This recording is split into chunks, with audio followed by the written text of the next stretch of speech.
राधा वल्लभ श्री हरिवंश। आज हमारे श्रीमद् भागवत का 148वां पाठ है, जिसमें कि हिरण्याकशिपु के द्वारा प्रहलाद जी के वध का प्रयत्न। यह वही पाठ चल रहे हैं जो महाअवतार नरसिम्हा मूवी जो आई है अभी, उसी के ऊपर आधारित है। यह आधारित क्या मूवी, यहाँ से पूरी स्क्रिप्ट ली गई है। यह है रियल आपका सब कुछ। नारद जी कहते हैं, युधिष्ठिर, दैत्यों ने भगवान श्री शुक्राचार्य जी को अपना पुरोहित बनाया था। उनके दो पुत्र थे, शंख और अकर्म। वे दोनों राजमहल के पास ही रहकर हिरण्याकशिपु के द्वारा भेजे हुए नीति निपुण बालक प्रहलाद को और दूसरे पढ़ाने योग्य दैत्य बालकों को राजनीति, अर्थनीति आदि पढ़ाया करते थे। प्रहलाद गुरुजी का पढ़ाया हुआ पाठ सुन लेते थे और उसे ज्यों का त्यों उन्हें सुना भी दिया करते थे, किंतु वे उसे मन में अच्छा नहीं समझते थे, क्योंकि उस पाठ में मूल आधार या अपने और पराये का झूठा आग्रह। युधिष्ठिर, एक दिन हिरण्याकशिपु ने अपने पुत्र प्रहलाद को बड़े प्रेम से गोद में लेकर पूछा, बेटा बताओ तो सही, तुम्हें कौन सी बात अच्छी लगती है। प्रहलाद जी ने कहा, पिताजी, संसार के प्राणी मैं और मेरे के झूठे आग्रह में पड़कर सदा ही अत्यंत उद्विग्न रहते हैं, और ऐसी प्राणियों के लिए ही मैं यह ठीक नहीं समझता हूँ कि वे अपने अधःपतन के मूल कारण घास से ढके हुए अंधेरे कुएं के समान इस घर को छोड़कर वन में चले जाएं और भगवान श्री हरि का शरण लें। नारद जी कहते हैं, प्रहलाद जी के मुख से शत्रु पक्ष की प्रशंसा से भरी बात सुनकर हिरण्याकशिपु ठठाकर हंस पड़ा। उसने कहा, दूसरे के बहकानों से बच्चों की बुद्धि यूं ही बिगड़ जाया करती है। जान पड़ता है गुरु जी के घर पर विष्णु के पक्षपाती कुछ ब्राह्मण वेश बदल कर रहते हैं। बालक की भली भांति देख रेख की जाए, जिससे अब इसकी बुद्धि बहकने ना पाए। जब दैत्यों ने प्रहलाद जी को गुरु जी के घर पहुंचा दिया, तब पुरोहितों ने उनको बहुत पुचकार कर और फुसलाकर बड़ी मधुर वाणी से पूछा, बेटा प्रहलाद, तुम्हारा कल्याण हो, ठीक ठीक बतलाना, देखो झूठ न बोलना, यह तुम्हारी बुद्धि उल्टी कैसे हो गई, और किसी बालक की बुद्धि तो ऐसी नहीं हुई। कुल नंदन प्रहलाद, बताओ तो बेटा, तो हम तुम्हारे गुरुजन यह जानना चाहते हैं कि तुम्हारी बुद्धि स्वयं ऐसी हो गई है या किसी ने सचमुच तुमको बहका दिया है। प्रहलाद जी ने कहा, जिन मनुष्यों की बुद्धि मोह से ग्रस्त हो रही है, उन्हीं को भगवान की माया से यह झूठा दुराग्रह होता देखा गया है कि यह अपना है और यह पराया। उन मायापति भगवान को मैं नमस्कार करता हूँ। वे भगवान ही जब कृपा करते हैं तब मनुष्यों की पाशविक बुद्धि नष्ट हो जाती है। इस पशु बुद्धि के कारण ही तो मैं हूँ, यह मुझसे भिन्न है, इस प्रकार का झूठा भेदभाव पैदा होता है। वही परमात्मा यह आत्मा है। अज्ञानी लोग अपने और पराये का भेद करके उसी का वर्णन किया करते हैं। उनका न जानना भी ठीक ही है, क्योंकि उसके तत्व का जानना बहुत कठिन है, और ब्रह्मा आदि बड़े बड़े वेदज्ञ और उसके विषय में मोहित हो जाते हैं। वही परमात्मा आप लोगों के शब्दों में मेरी बुद्धि बिगाड़ रहा है। गुरुजी, जैसे चुंबक के पास लोहा स्वयं खिंच आता है, वैसे ही चक्रपाणी भगवान की स्वच्छंद इच्छा शक्ति से मेरा चित्त भी संसार से अलग होकर उनकी ओर बरबस खिंच जाता है। नारद जी कहते हैं, पर ज्ञानी प्रहलाद अपने गुरुजी से इतना कहकर चुप हो गए। पुरोहित बेचारे राजा के सेवक एवं पराधीन थे, वे डर गए।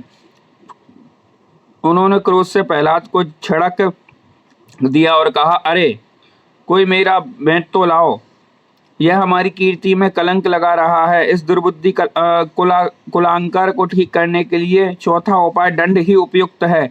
दैत्य वंश के चंद्रवंशन में वह कांटेदार बबूल कहाँ से पैदा हुआ, जो विष्णु इन वन की जड़ काटने में कुल्हाड़े का काम करते हैं। यह नादान बालक उन्हीं की बेंट बन रहा है, सहायक हो रहा है। इस प्रकार गुरुजी ने तरह तरह के डांट डपट कर प्रहलाद को धमकाया और अर्थ, धर्म एवं काम संबंधी शिक्षा दी। कुछ समय के बाद जब गुरु जी ने देखा कि प्रहलाद जी ने साम दाम भेद और दंड के संबंध की सारी बातें जान ली हैं, तब वे उन्हें उनकी माँ के पास ले गए। माता ने बड़े लाड़ प्यार से उन्हें नहला धुलाकर अच्छी तरह गहने कपड़ों से सजा दिया। इसके बाद वे उन्हें हिरण्याकशिपु के पास ले गए।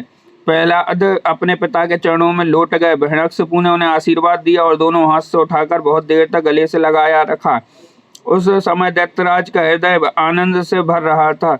युधिष्ठिर हिरण्यकशिपु ने प्रसन्न मुख प्रहलाद को अपनी गोद में बैठाकर उनका सिर सूंघा। उनके नेत्रों में आंसू गिर गिर कर प्रहलाद के शरीर पर को भिगाने लगे। उसने अपने पुत्र से पूछा, हिरण्यकशिपु ने पूछा, चिरंजीव बेटा प्रहलाद, इतने दिनों से तुमने गुरु जी से जो शिक्षा प्राप्त की है उसमें से कोई अच्छी सी बात सुनाओ। प्रहलाद जी ने कहा, पिताजी, विष्णु भगवान की भक्ति की 9 भेद हैं। भगवान के गुण, लीला, नाम आदि का श्रवण, उन्हीं का कीर्तन, उनके रूप, नाम आदि का स्मरण, उनके चरणों की सेवा, पूजा अर्चा, बंधन, दास्य, संख्य और आत्मनिवेदन।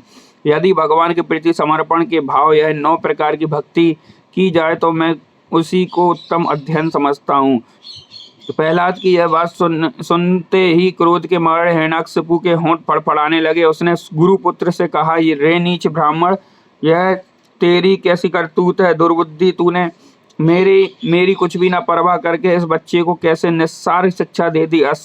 अवश्य ही तू हमारे शत्रु का आश्रित है। संसार में ऐसे दुष्टों की कमी नहीं है जो मित्र का बहाना धारण कर छिपे छिपे शत्रु का काम करते हैं, परंतु उनकी कलई ठीक वैसे ही खुल जाती है जैसे छिपकर पाप करने वालों का पाप समय पर रोग के रूप में प्रकट होकर उनकी पोल खोल देता है। गुरुपुत्र ने कहा, इंद्र शत्रु, आपका पुत्र जो कुछ कह रहा है वह मेरे या किसी और के बहकाने से नहीं कह रहा है। राजन, यह तो इसकी जन्मजात स्वाभाविक बुद्धि है। आपको क्रोध शांत कीजिए, व्यर्थ में हमें दोष न लगाइए। नारद जी ने कहा, युधिष्ठिर, जब गुरु जी ने ऐसा उत्तर दिया तब हिरण्यकशिपु ने फिर प्रहलाद से पूछा, क्या रे, यदि तुझे ऐसी अहित करने वाली खोटी बुद्धि गुरुमुख से नहीं मिली तो पता कहाँ से प्राप्त हुई? प्रहलाद जी ने कहा, पिताजी, संसार के लोग तो पिसे हुए को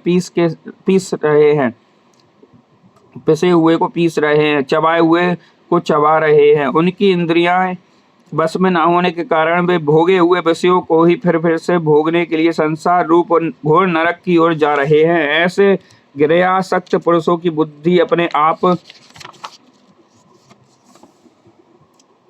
किसी के सिखाने से अथवा अपने ही जैसे लोगों से संग से भगवान श्री कृष्ण में नहीं लगती। जो इंद्रियों के देखने वाले वह विषयों में परम इष्ट समझकर मूर्खता बस अंधों के पीछे अंधों की तरह गड्ढे में गिरने के लिए चले जा रहे हैं, वेदवाणी रस्सी के काम्य कर्मों से दीर्घ बंधन में बंधे हुए हैं। उनको यह बात मालूम नहीं कि हमारे स्वार्थ और परमार्थ भगवान विष्णु ही हैं। उन्हीं की प्राप्ति से हमें सब पुरुषार्थों की प्राप्ति हो सकती है। जिनकी बुद्धि भगवान के चरण कमलों को स्पर्श कर लेती है उनके जन्म मृत्यु रूप अनर्थ का सर्वदा नाश हो जाता है। परंतु जो लोग अकिंचन भगवत प्रेमी महात्माओं के चरणों की धूल में स्नान नहीं कर लेते, मैं उनकी बुद्धि काम्य कर्मों का पूरा सेवन करने पर भी भगवत चरणों का स्पर्श नहीं कर सकती। प्रहलाद जी इतना कहकर चुप हो गए। हिरण्यकशिपु ने क्रोध के मारे अंधा होकर उन्हें अपनी गोद से उठाकर भूमि पर पटक दिया। प्रहलाद की बात तो वह सह न सका। रोष के मारे उसके नेत्र लाल हो गए। वह कहने लगा, दैत्यो, इसे यहाँ से ले जाओ और तुरंत मार डालो। यह मार ही डालने योग्य है। देखो तो सही, जिसने इसके चाचा को मार डाला अपने स्वद्र स्वजनों को छोड़कर यह नीच दास के समान उसी विष्णु के चरणों की पूजा करता है। हो ना हो इसके रूप में मेरे भाई को मारने वाला विष्णु ही आ गया है। अब यह विश्वास की योग्य नहीं है। 5 वर्ष की अवस्था में ही जिसने अपने माता पिता के दुस्सज बाल स्नेह को भुला दिया, वह कृतज्ञ भला विष्णु का ही क्या हित करेगा? कोई दूसरा भी यह औषध के समान भलाई करे तो वह एक प्रकार से पुत्र ही है, पर यदि अपना पुत्र ही अहित करने लगे तो रोग के समान वह शत्रु है। अपने शरीर के ही तो किसी अंग के सारे शरीर का की हानि होती है, हो तो उसको काट डालना चाहिए, क्योंकि उसे काट देने से शेष शरीर सुख से ही जी सकता है।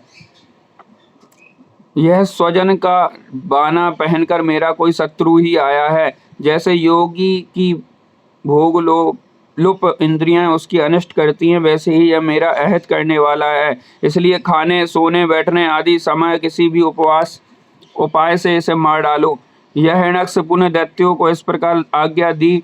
तब वह तीखी दाढ़, विकराल बदन, लाल दाढ़ी, मूंछ और केसों वाले दैत्य हाथों में त्रिशूल ले लेकर मारो काटो इस प्रकार बड़े जोर से चिल्लाने लगे। प्रहलाद चुपचाप बैठे हुए थे और दैत्य उनकी सभी मर्म स्थानों से शूल से घाव कर रहे थे। उस समय प्रहलाद जी का चित्त उन परमात्मा में लगा हुआ था जो मन वाणी के अगोचर सर्वात्मा समस्त शक्तियों के आधार एवं परम ब्रह्म है। इसलिए उनके सारे प्रहार ठीक वैसे ही निष्फल हो गए जैसे भाग्यहीनों के बड़े बड़े उघोग धंधे व्यर्थ होते हैं। युधिष्ठिर जब सूलों की मार से प्रहलाद के शरीर पर कोई असर नहीं हुआ तब हिरण्यकशिपु को बड़ी शंका हुई।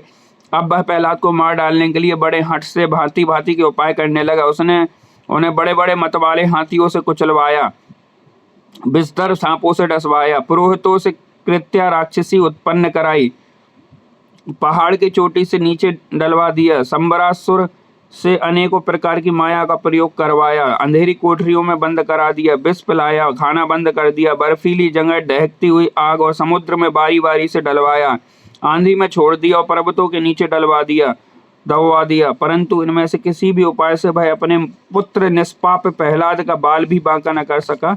अपनी व्यवस्था देखकर हिरण्यकशिपु को बड़ी चिंता हुई। उसे प्रहलाद को मारने के लिए और कोई उपाय नहीं सूझ पड़ा। वह सोचने लगा, इसे मैंने बहुत कुछ बुरा भला कहा, मार डालने की बहुत से उपाय किए, परंतु यह मेरे द्रोह और दुर्व्यवहारों से बिना किसी सहायता से अपने प्रभाव से ही बचता गया। यह बालक होने पर भी समझदार है और मेरे पास ही निशंक भाव से रहता है। हो ना हो इसके कुछ सामर्थ्य अवश्य हैं। जैसे सुनहासेप अपने पिता की करतूतों से उसका विरोधी हो गया था, वैसे ही यह भी मेरे किए अपकारों को ना भूलेगा। ना तो यह किसी से डरता है, ना इसकी मृत्यु ही होती है। इसकी शक्ति की था नहीं है, अवश्य ही इसके विरोध से मेरी मृत्यु होगी, संभव है ना भी हो। इस प्रकार सोच विचार करते करते उसका चेहरा कुछ उतर गया। शुक्राचार्य के पुत्र संड और अमर्क ने जब देखा कि हिरण्यकशिपु तो मोह लटका कर बैठा हुआ है, तब उन्होंने एकांत में जाकर उससे यह बात कही, स्वामी, आपने अकेले ही तीनों लोगों पर विजय प्राप्त कर ली है। आपके भौएं टेढ़ी करने पर ही सारे लोकपाल कांप उठते हैं। हमारे देखने में तो आपके लिए चिंता की कोई बात नहीं है। भला बच्चों के खिलवाड़ में भी भलाई बुराई सोचने की कोई बात नहीं है। जब तक हमारे पिता शुक्राचार्य जी नहीं आ जाते तब तक यह डर कर कहीं भाग ना जाए, इसलिए इसे वरुण के पासों से बांध रखिए। प्रायः ऐसा होता है कि अवस्था की बुद्धि के साथ साथ गुरुजनों की सेवा से बुद्धि सुधर जाया करती है। हिरण्यकशिपु ने कहा, अच्छा ठीक है, कहकर गुरु पुत्रों को सलाह मान ली और कहा कि इसे उन धर्मों का उपदेश करना चाहिए जिनका पालन गृहस्थ नरपति किया करते हैं। युधिष्ठिर इसके बाद पुरोहित उन्हें लेकर पाठशाला में ले गए और क्रमशः धर्म, अर्थ और काम, इन तीनों पुरुषार्थों की शिक्षा देने लगे। प्रहलाद वहां अत्यंत नम्र सेवक की भांति रहते थे, परंतु गुरुओं की वह शिक्षा प्रहलाद को अच्छी न लगती, क्योंकि गुरु जी उन्हें केवल अर्थ, धर्म और काम की ही शिक्षा देते थे। यह शिक्षा केवल उन लोगों के लिए है जो राग, द्वेष आदि द्वंद्व और विषय भोगों में रस से ले रहे हो। एक दिन गुरुजी गृहस्थी के काम से कहीं बाहर चले गए। छुट्टी मिल जाने के कारण समवयस्क बालकों ने प्रहलाद जी को खेलने के लिए पुकारा। प्रहलाद जी परम ज्ञानी थे, उनका प्रेम देखकर उन्होंने उन बालकों को ही बड़ी मधुर वाणी से पुकारकर अपने पास बुला लिया। उसने उनके जन्म मरण की गति भी छिपी नहीं थी।